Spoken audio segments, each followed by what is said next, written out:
मैंने देखा है लोगों को, उनको ऐसा लगता है कि उनकी बीवी का, उनकी माँ का ये काम है करना।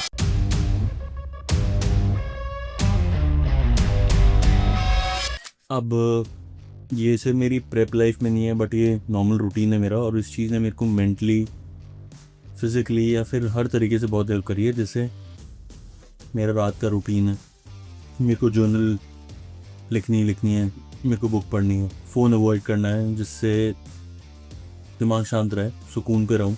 सुबह उठ के भी यही है कि छोटी छोटी चीज़ें, चाहे वो आपका ब्लैंकेट तय करना हो या उठ के फिर से फ़ोन नहीं यूज़ करना 1-1.5 घंटे तक एटलीस्ट। मैं फ्रेश होऊंगा, मैं अपने वैक्यूम प्रैक्टिस करूँगा, मैं जाके शावर लूँगा एंड उसके बाद थोड़ी देर बैठ के ब्रीथ करूँगा कि दिमाग शांत रहे। क्योंकि अगर स्लो पेस पे दिन शुरू हो रहा है, आपको अच्छा फील होता है कि आप जल्दबाजी नहीं कर रहे हो, सारी चीज़ें हो जाएंगी अगर आपके पास एक रूटीन है तो। सुबह का एम्प्टी स्टमक 500 ml वाटर। अब मैं मेडिटेशन नहीं करता हूँ, या फिर मेडिटेशन को आप कुछ भी बोल सकते हो कि बहुत अलग अलग टाइप की मेडिटेशन होती है। मैं सिर्फ अपनी ब्रेथ पे फोकस करता हूँ और थॉट सारे होते हैं उनको आने देता हूँ। मैं होल्ड नहीं करता कि भाई थॉट्स क्यों आ रहे हैं, नॉर्मल है। मैं और मेरे को जो थोड़ा सुकून पिलाने में जो हेल्प करता है वो ये है कि I inhale twice through my nose. सबसे पहला लॉन्ग ब्रेथ होता है और फिर एक शॉर्ट ब्रेथ, फिर आई एक्सहेल थ्रू माई माउथ। जैसे मेरे दिन की कहीं ना कहीं फर्स्ट चीज़ है ये, तो दिमाग बहुत काम हो जाता है और मेरे को ऐसे नहीं फील हो रहा होता कि यार बहुत जल्दबाजी में मेरे को कुछ शुरू करना है। अच्छा भाई नंगा भी ले ले।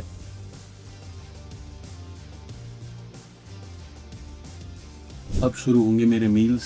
पहला मील 250 ग्राम ब्रेड, जो कि होंगी 10 ब्रेड, 200 ml स्लिम मिल्क, 75 ग्राम जैम, 0.75 ग्राम सॉल्ट, 0.75 ग्राम, कोई उसको 75 ग्राम ना समझे प्लीज़, मर जाऊँगा। और पानी, नमक, हर चीज़ का बारीकी से हिसाब होगा। सिंपल कार्ब्स यूज़ कर रहा हूँ।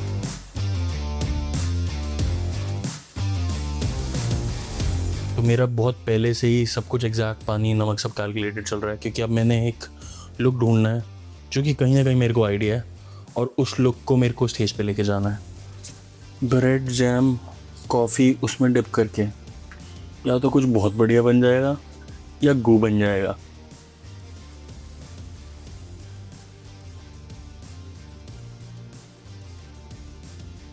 कैसा है? मेरे को तो मस्त लग रहा है।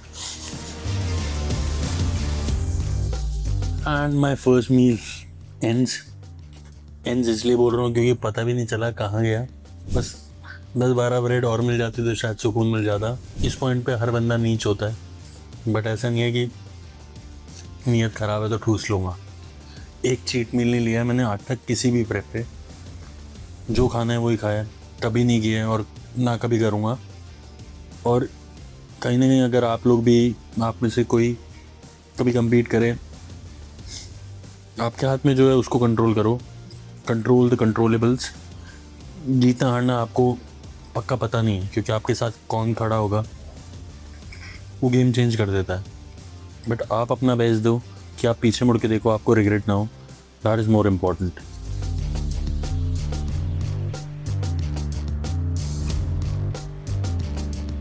तो यही देख रहे हैं, फुल हूँ, फ्लैट हूँ, पोजिंग करा के मेरी मार रहे हैं, जो कि ज़रूरी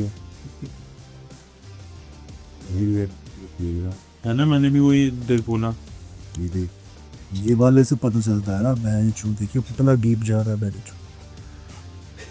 छू खाल भी नहीं। फाइबर देखना क्वार्ट्स पे नीचे वाले पे पूरी। ये देख, ये भाई नहीं थे कल भाई कितने पैर छो। देखिए एक दिन में कितनी चेंज हो रही है बॉडी। सो मील नंबर 2 हाई कार्ब्स, और आज प्रोटीन काफ़ी कम रहेगा, ऑलमोस्ट मतलब ना के बराबर ही है मेरे लिए। तो ये 125 ग्राम क्रीम ऑफ राइस है, भैया ने बनाया है। और इसमें क्योंकि मैं बनाता तो मैं गू बनाता, मुझे खुद पे यकीन है, और आज मैं टेस्ट के साथ कॉम्प्रोमाइज़ नहीं करना चाह रहा। इसमें भी 45 ग्राम डेट्स जाएंगे और फिर से 0.75 ग्राम सॉल्ट, और इसके अंदर भैया ने अप्रॉक्सीमेटली 300 ml पानी डाला है। एंड उसके बाद कहीं ना कहीं मेरे पास पोस्ट वर्कआउट से पहले 250 ml पानी और बचेगा। थोड़ा सा एक्स्ट्रा ले रहा हूँ क्योंकि मेरे को नीड लग रही है। और 200 ग्राम मैंगो और 20 ग्राम प्रोटीन पाउडर का वेट उस पानी में डालूंगा मैं। एक्चुअल में दाने से लेकर इतना सा नहीं है ना, ये है कि चाटूंगा, जज करना है कर लो, क्या फ़र्क पड़ रहा है। अब मैं अपने माइक्रोज ले रहा हूँ, एक और मेरा थोड़ा सा सुकून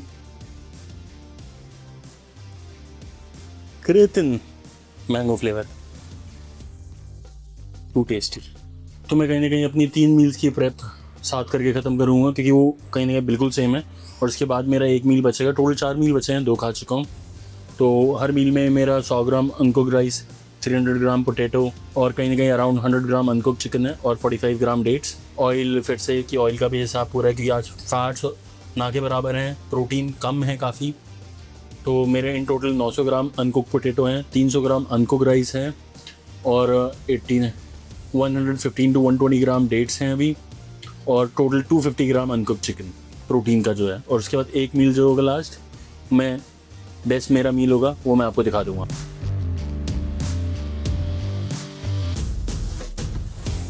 लेट्स गो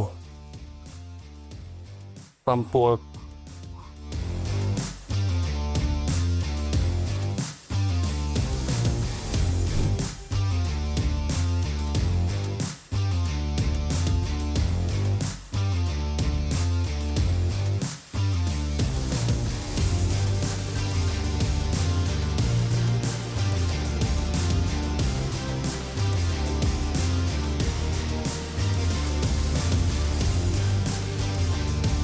सो आज पुश है, मतलब कहीं ना कहीं बहुत मुश्किल से 45 मिनट्स का वर्क होगा।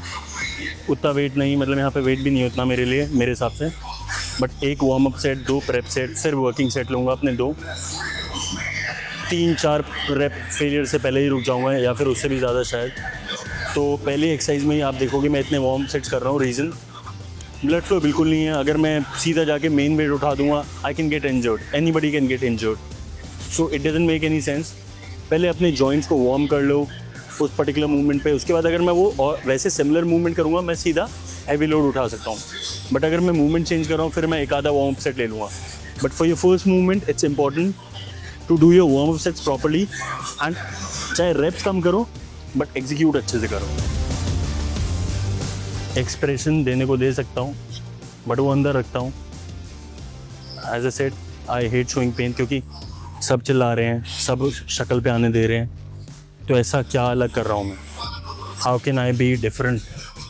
तो वेट बाकियों से ज़्यादा उठाना है और बाकियों से ज़्यादा ग्रेसफुल तरीके से उठाना है, एंड एफर्टलेस दिखाना है।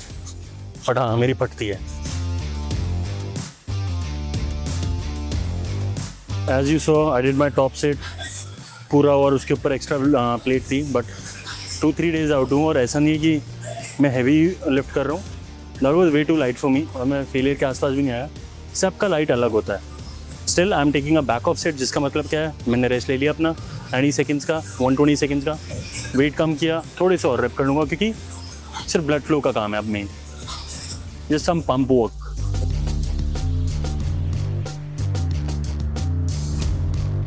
एज आई सेड कि इनिशियली आपको ज़्यादा वार्म सेट चाहिए होते हैं, उसके बाद नहीं। Now it's a different movement. अब पहले मैं प्रेसिंग कर रहा था, ये था फ्लो। अब I am doing a fly movement. Chest के सिर्फ 2 मूवमेंट थे, शोल्डर का 1 मूवमेंट करूँगा, और हद से एक फ्रंट रेस केबल से कर लूँगा मैं, 1 working set.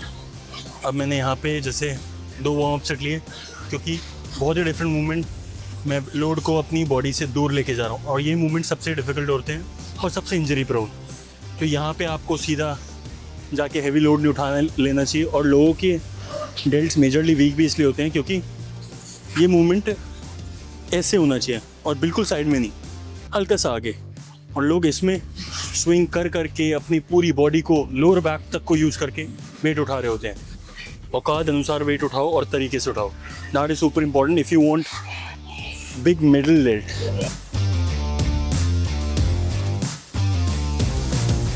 Front, although I don't train them, but एक सिंगल वही पंप के लिए बस 90 डिग्री पे सेट, जहाँ पे मेरा पाम एंड हो रहा है। आई यूज़ एक्सट्रीमली लाइट लोड और 12-15 रेप करके ख़त्म। एंड थोड़ा सा बायोमैकेनिक्स समझना कि आपका पाथवे मैटर करता है। जैसे अब मैं यहाँ पे केबल यूज़ कर रहा हूँ, तो अब हल्का सा टिल्ट होके कि वो लाइन मैच करने के लिए मैं तरीके से लोड लिफ्ट करूँगा। अब इसमें भी लोग सिर्फ वेट उठाने के लिए, कोई फ़ायदा नहीं उस चीज़ का। अब I am doing cable kick back. Elbow अगर आपको जॉइंट में कोई किसी भी तरीके का पेन है, बेस्ट मूवमेंट है। अब यूजुअली लोग किक बैक ऐसे करते हैं, बस वो थोड़ा सा दिक्कत होती है कि यहाँ पे पुल करके रखना। तो बेस्ट तरीका, इसको ग्रैब किया, बॉडी को ऐसे करके पुश किया, एल्बो पीछे ले गए, ठीक है। अब पूरे टाइम मेरी एल्बो पीछे है। अगर आपको जॉइंट में पेन है, पता नहीं चलेगा। Did the movement with katana cable extension.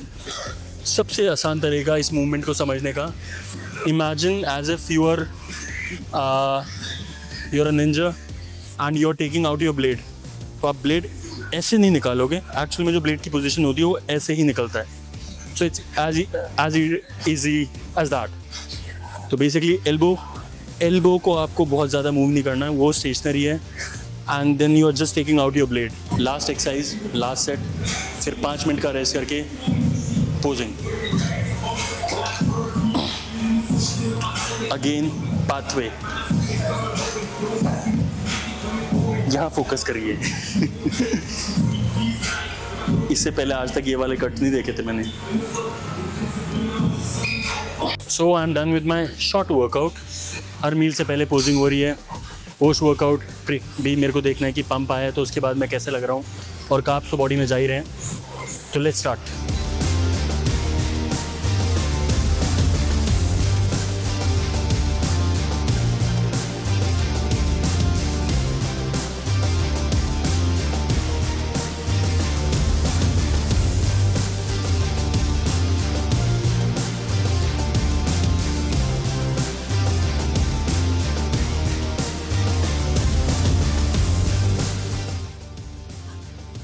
तो बाय भैया।